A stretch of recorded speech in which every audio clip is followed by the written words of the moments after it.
Hello, ladies and gentlemen, and welcome to another episode of the I'll Try That podcast. My name is Matthew Barber. Joining me this week are Richard Drabwell. Say hello, Richard. How we doing, gang? I said say hello, Richard, not that, but fine, I'm sure I'll make it into the episode. Joe Druitt's also here. Let's say hi, Joe. Hey. The energy in the atmosphere is high and tense today, but thanks for coming along, everyone. You know what it is, Barbs? We've we've gone from a really solid, crafty episode into a bitter episode, and so I think it's a sign of the times. We don't know where we are, do we? No. Which way is up? Anyway, what are we talking about today? Depot number 90 is the... not the hop topic, is our pursuit of hoppiness today. We're tasting a 2% smooth and creamy bitter from them. Before we get into that in much detail, I'm going to pass over to my dear friend Richard Drabwell, who's going to talk through the hop topic, which I understand is the name of a pub you also went to recently, Rich. That was the name of a pub I went to recently, and I genuinely will apologise, as I've just been berated by the lads, that I didn't take a picture of it, I didn't post it on Instagram, but I was just having far too much of a fantastic time drinking beer there. I'm afraid to say, Richard, there isn't a photo, it didn't happen. It's not real. Okay. Unless there's a photo evidence, it's not real. Right. Well, as of the 19th, I'm going back. So, I know that's a very specific date. Pictures. Yeah, I know. To be honest, I'm actually, I've had time to come to terms with it, Rich, and you live in the moment. That's fine. The world is full of people taking pictures at the moment, and yes, it would help on social media, but you do that in your own sweet time. But what's the hot topic though? Okay, so you guys know I'm relatively influenced by marketing when it comes to alcohol. Okay. Rich, do this. Yeah, you are what people would say a marketer's dream. 100%. And the worst part is I need to step away from beer slightly.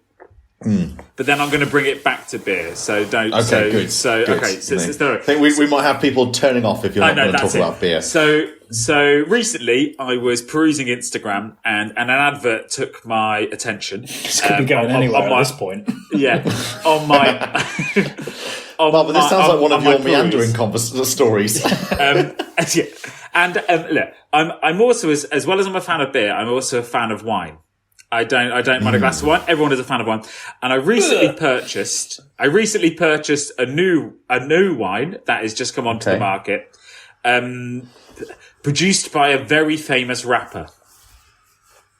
A rapper? As in like a music artist? As a music artist and a rapper. So have you guys heard of this new wine that's new been on launched? Me. I would like to take a moment to say R.I.P. Coolio, but... No, yeah. I wouldn't be surprised, but usually I'm finding at the moment there's celebrities are coming out with like spirits. They're coming out with like a cognac or like a gin. I mean, everyone and their dog has got a new label of gin or some sort of spirit endorsed by whatever celebrity at the moment. This isn't a rapper that already has a line of water, is it? I know, no, it's not 50 Cent because he's part of water, isn't he? That's what I was talking about. It's not. It's not 50 Cent. So East Coast or West Coast? Pardon? East Coast or West Coast? I want to get it. I think he's East Coast. Post 2000 or pre 2000? Post 2000. Oh, I'm not interested then. No. Sorry. Or rather, Pre 2000. I completely missed that. Pre 2000. It was. Now you've really tickled my goat. This is your wheelhouse, Barber. You should know this. Pre 2000. I haven't heard of it, so I'm just going to guess rappers potentially from the East Coast pre 2000. Nas. No. I'm just going to embarrass myself by making loads of guesses that are wrong. Have I confused myself with pre and post? Pre is before 2000. Yes, pre 2000. I was going on with it. So, guys, we haven't got on to beer yet. Were they known as a rapper on their own, or were they part of a group? No, they were on their own. I was going to say LL Cool J. Not LL Cool J. What about even though I'd love some wine from LL Cool J. Buster Rhythms. No. Okay, so I'm going to Dead put or you out of alive? misery. No, it is. It's Cali by Snoop Dogg Oh God! Of course, he's it was not Snoop East Dogg. Coast. Yeah, That's what I West said. Coast. I didn't know. East or West Coast. This is fine. You had us looking at the wrong part of the country. Joe, Don't even you should care. have known. He definitely didn't know whether it was East or West Coast. Yeah. But it's his new red wine by Snoop Dogg, and I was like, he also has a rosé out as well. Yeah. So basically, my question is that I want to bring it up. We've spoken about collabs before, but I don't know many rappers that have brought out a beer or any celebrity that's brought out a beer. Oh, hang about. I know celebrities who have sponsored beer, Endorsed have beer. endorsed a beer. Yeah. But is there a celebrity that has brought out a beer? Well, I mean, you could say Logan Plant, who owns Beavertown, is almost some level of a celebrity. Yeah, he's the offspring of a celebrity, really, isn't he? Well, he's become a celebrity in his own right in the beer world, but you're right. Yeah. He's not like he's come from somewhere else. Let me take it away to the... This has also just put me in mind of... We did talk about at one point celebrity, beer, beer, name, people, beer, celebrity. And I'll give you a few. My favourite of all time who owns... He doesn't outright own a brewery, but he's done collaborations with a brewery. And that is Bob Mortimer. He's done a whole range of beers with a brewery that reached out to him. And some of the names were absolutely hilarious. Retail Park was one of them, I think, wasn't it? Didn't Mahatma Gandhi do a range of shandies? that wasn't true. There was also another one from Bob Mortimer's collab, which was by Alpha State. So they did the brewery's called Alpha State, and there's one called Not Now, Madam. Yeah. So brilliant. Kiss the Alderman, beer. Yeah. One of my favourites as well, actually, it's a brewery. It's owned by Neil Morrissey. Oh, really? Oh, okay. It's not. I was going to say the League of Gentlemen, but is it Men Behaving Badly he was in? It is. He played Tony from Men Behaving Badly, and he's got his own range of beers. He's actually got a brewery, called Morrissey Fox Breweries, and it established itself in the ye old Punch Bowl in Yorkshire. So it's been the Neil Morrissey Real Ale Company since 2014. Okay. I was going to say, he probably needs to put Neil on the front, otherwise people will think it's Morrissey. Yeah. They'll get an entertainer, at the same time. But this brings me back to the round of the question that I wanted to ask was, which celebrity would you like to see bringing out a beer? And that you would buy, that you would go, you know what? Unlike me, I'm pretty much any celebrity ever.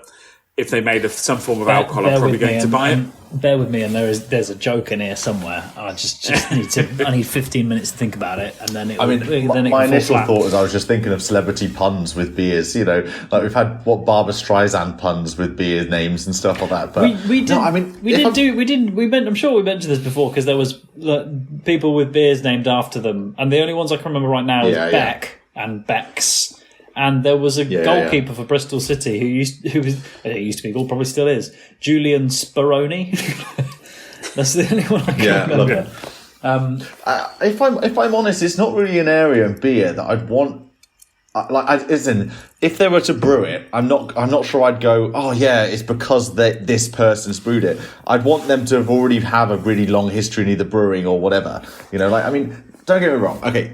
I don't know too many that's really out there about brewing, but if I put it into context of everyone knows about Ryan Reynolds and his aviation gin, right? Oh, sorry, no. But he is the marketing face of it. He pushes the marketing out of it. He doesn't make the gin himself. He gets people who know about gin to do it. So if we're saying it maybe like that, who's a good marketing, who could market this beer a lot? I mean, there's loads. I mean, it's a celebrity. If they've got enough Instagram followers, they could influence the marketing sales of a brewery. That's for sure. Similar to that, I think a lazy example is just if David Attenborough bought out a best bitter, everyone would be all over it, wouldn't they?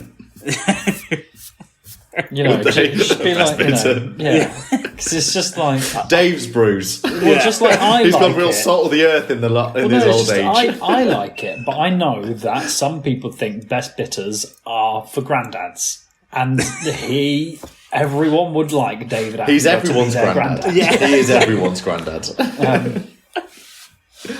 I think I would like Jack Grealish to make a sort of lager alcopop mix.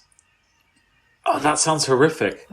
But I know it sounds horrific, but in a way, kind of at the same time, makes sense. No, yeah, I get that. Bacardi Geezer, we could call it, except he's not from London. Well, that would have to be a Danny Dyer beer, wouldn't it? The There you Bacardi go, Geezer. Ben. Nailed it. Bacardi Geezer. It's lager and rum put in together. If With Danny, a whole load of slang. There we go. I'll have to edit this episode. Look, if Danny Dyer brought out a beer, I would 100% buy it, which is the Yeah, worst there you go. part. Yes, you would. Yeah. Good. Let's not dwell on this for too long because it will drive people mad. Not least of all, Joe. I think. We're talking about Grandad beer tonight. Apparently, aren't we? We're talking about a 2% bitter from Depot Number 90. Unassuming in their can design. I'm gonna say. Yes. What do we think so far? I mean, it's not giving much away. It's almost like you look at it and you think, it also could be the poster for a new Scandi noir murder documentary.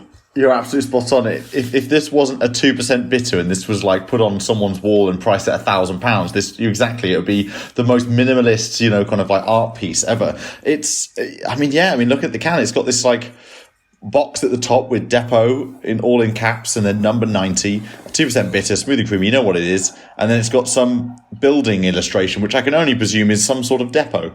Is it? But what depot? What is it? Is it really bad that I love this design? No, and I mean, no. I genuinely, I was like, as I was speaking to Joe earlier, I struggled to find Depot Number 90.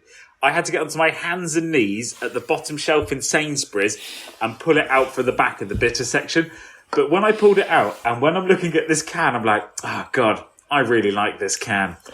It's cool, isn't it? It's For cool. a Sainsbury's owned, it is owned. I must clarify. This is brewed and packaged by Sainsbury's, so they must have designed it or got someone to make it.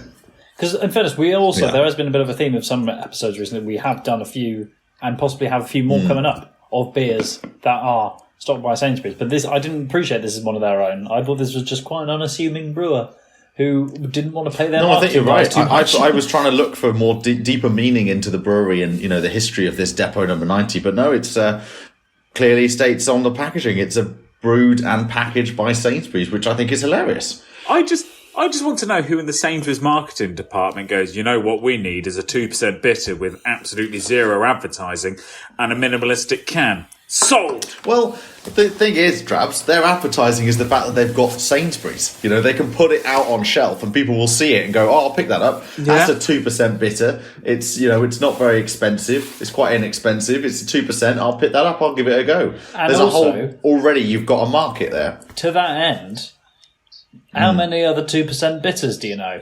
I think that's a steaming great hole in the market.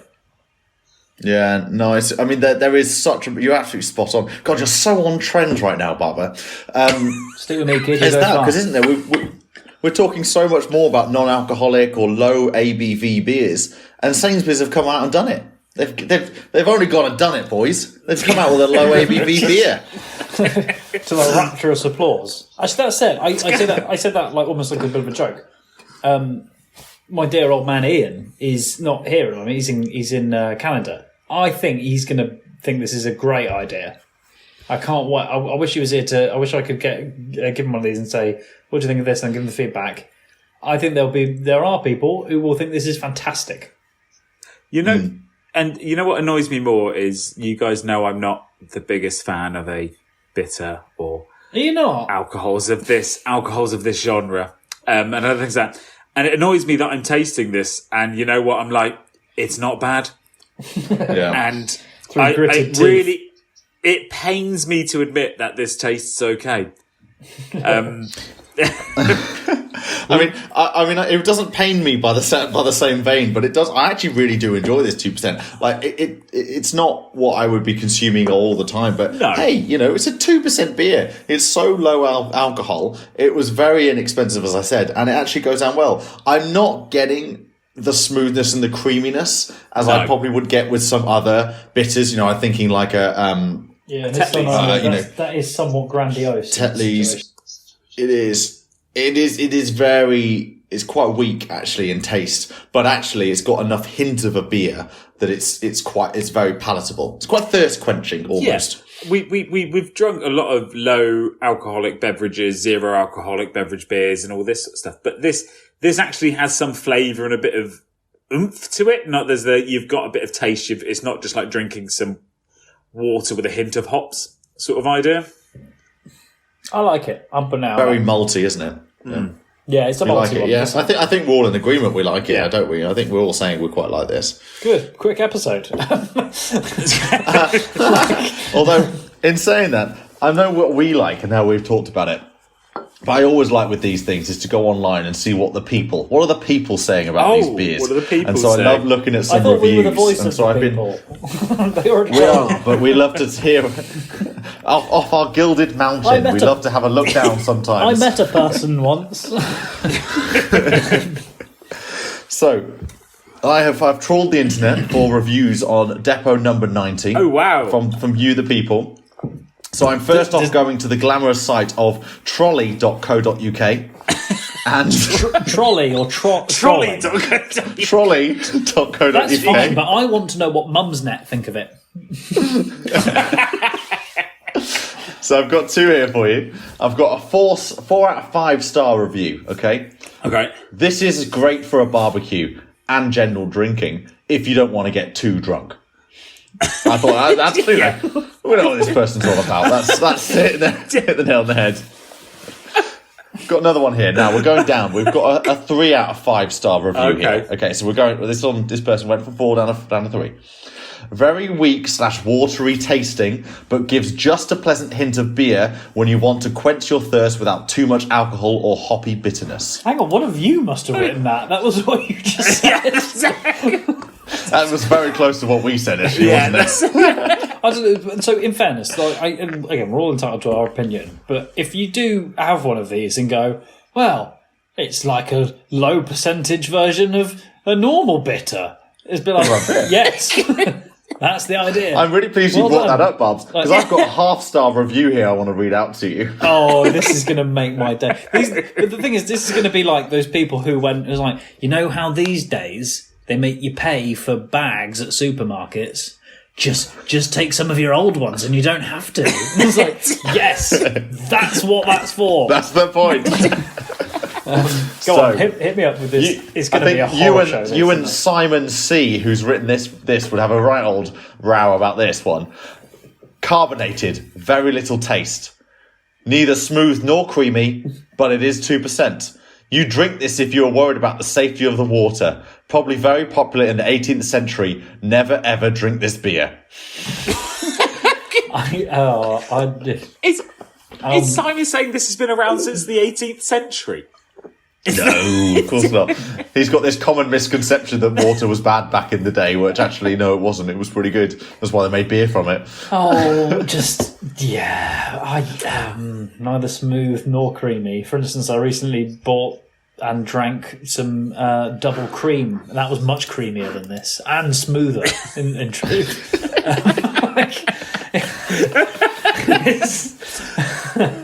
It's 2% bitter that, I mean, I don't know, maybe I'm being very patronising, but come on, we know what this is. I think this is doing what this is quite well, but if you don't know what this is, then you might have a problem.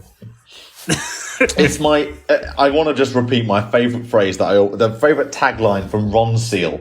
It does exactly as it says on the tin. Yeah. It's a 2% cheapo lager from Sainsbury's. Like, what else? Don't get your hopes up. Can I just quickly circle back and can we do the comment thing more often? Because I genuinely enjoyed hearing other people's views on beer. Of course. I think Joe just happened upon a real repeat segment there. Love that. It's very good. It would be it's really very good. I mean, also as well. Oh, sorry, go on. No, carry on. I was going to say it would be really good as like an arbitration service between me and Drabbers when we do like. What are the people saying? Yeah, exactly. When we do another, like, who do they agree with more about do Timothy another, Taylor's? like, bicycle flavoured triple hopped Nipah. And we go, this is amazing. And then people go, what is this? And then we have Timothy Taylor's, and there's 100,000 people going, best beer ever. And I can go, there you go. And there's one man in a plaid t-shirt, a shirt going, no! It's fine. I'm over it. Furiously typing on his keyboard. Just remember, I'm over it. The Timothy Taylor's thing, I'm fine about now, okay? So I think, yeah, I'll just to wrap this up then. I think Depot number 90 by Sainsbury's, 2% bitter. It does exactly as it says on the tin. It's actually a very drinkable beer. I'm quite enjoying it, and it's doing a good job for me right now. And to hell with what Simon thinks.